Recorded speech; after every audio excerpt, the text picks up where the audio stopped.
লাইফের first time আমি এই স্যুপটাকে ট্রাই করলাম, আর এটা কেমন লেগেছে খেতে সেটা তো আমি নিজের মুখে তোমাদেরকে বলে বোঝাতে পারবো না। তো সেই জন্য আমার বোনই আমার হয়ে কাজটা করে দিয়েছে, ও রিভিউটা দিয়েছে, তো শোনো কি বলছে। খেয়ে কেমন লাগছে শুরু কর। বাক্য হারিয়ে ফেলেছি ভাই।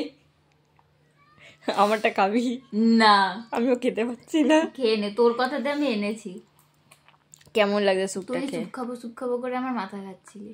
বল রিভিউটা দে স্যুপটার। আমার জীবনে নেওয়া খারাপ ডিসিশন গুলোর মধ্যে এটা অ্যাড হল। আমি আর বাপের জীবনে খাবো না ভাই স্যুপ। ভাই তার মধ্যে এগুলো কি ভাই, না গাজর না কি, ভগবান জানি কি।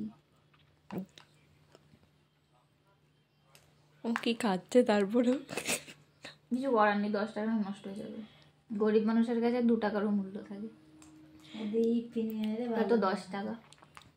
আমি এখন ভাবছি ইপ্পিটা কেন আনলাম না। আমার তো মনে হচ্ছে না খেতে ভালো। এর চাইতে করে আমি যে ছাতুর ঘোল বানাই শুধু লবণ দিই, সেটা ভালো হয় খেতে। আমি জলকে থেকে যেতাম।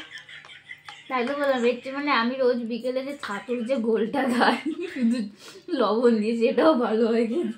আমি আর কোনোদিন খাবো না।